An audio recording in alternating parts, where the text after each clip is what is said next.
All right, in this video, I'm going to walk through the solutions to a practice problem, our last one. So if you haven't given it a try, please do.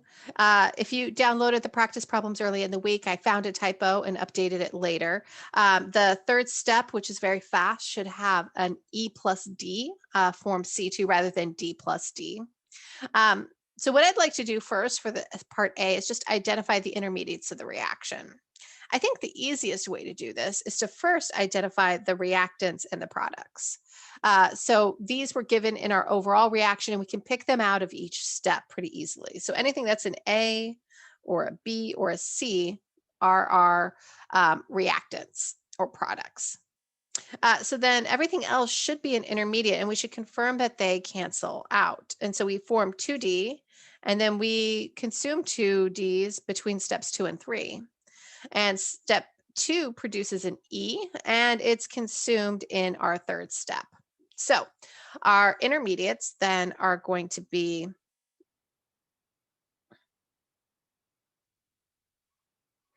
D and E. Now we're going to draw and label an energy diagram for the overall reaction. Now this is a 3-step mechanism, and so we're going to have 3 activation energies for our overall reaction. So I'm going to draw that right here. So I've got my energy scale and my reaction coordinate,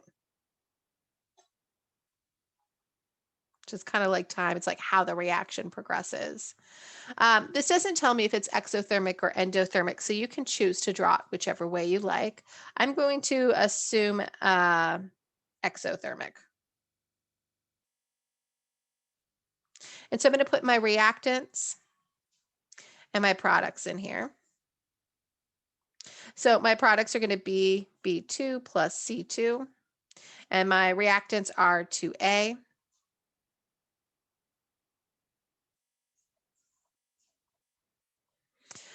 And so you can see that if I make a kind of a dotted line, I can see here where my activation energy difference would come from, my enthalpy difference would come from between the reactants and the products.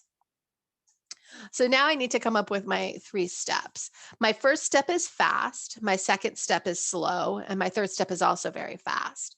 So this is telling me how big to make my relative activation energies. So I'm going to start with kind of an arbitrary one for my fast one. It's going to be something that has an activation energy right here, EA1. And I'm going to come down to an intermediate here. This intermediate is going to be 2D. Now that I have made that intermediate, I'm going to need to make my second step take place. And this is my slow step. That means it has to have a higher activation energy than the first step. So I'm going to make this peak a little bit higher. Go like this. Kind of running out of room here.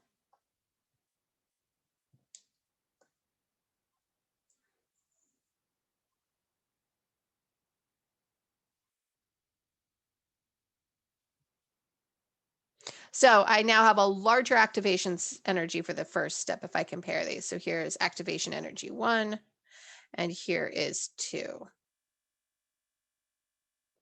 Now my third one is very fast, so it should be even smaller than my first activation energy.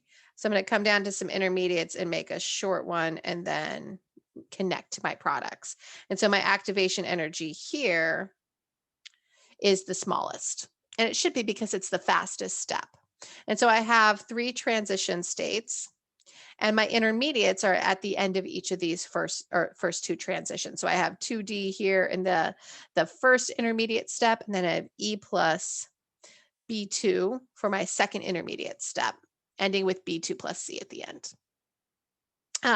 And so each of these activation energies will represent that transition state where all of the bonds are half broken and half formed for that elementary step of the reaction. All right, so we've got an energy diagram and it's labeled, so this is great. Next, we need to list 3 ways to increase the rate of the reaction.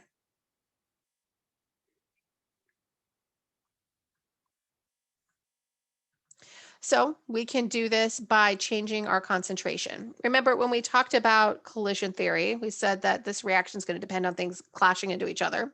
And so the more collisions that occur, the more likely it is that some of those collisions will produce our products. And so just increasing the concentration of our reactants.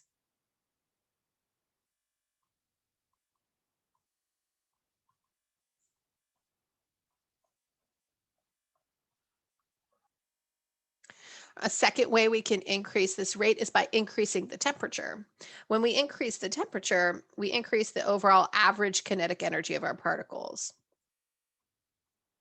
And when that happens, we have more of our collisions that will have a combined kinetic energy from the two particles colliding that can overcome our activation energy barrier. And so by increasing that T, we also increase our rate constant, which increases our overall rate of our reaction. And that's going back to the Arrhenius equation. Then the third way we can do this is by adding a catalyst. Catalysts essentially just decrease our activation energy by changing the overall mechanism and lowering that activation barrier. And so that'll increase the rate of our reaction. All right. Last question is, what is the expected rate law based on the proposed mechanism? So for our proposed mechanism, I see that step 2 is our slow step. So this is our rate determining step. So our rate is going to be equal to the rate constant times the concentration of A times the concentration of D. But D is an intermediate. And so we're going to need to use our step 1 reaction to figure out how to substitute something that would be a reactant.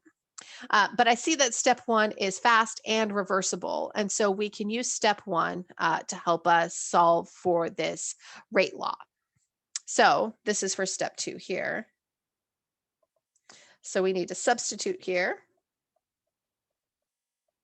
So we're going to look at step 1 to do that.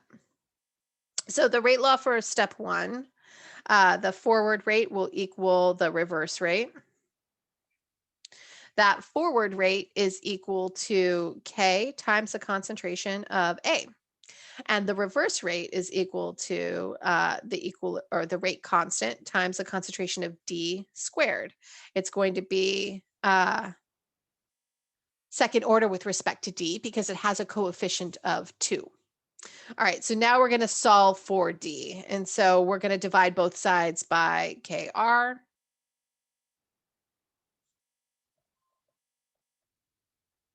And then we're going to take the square root of this.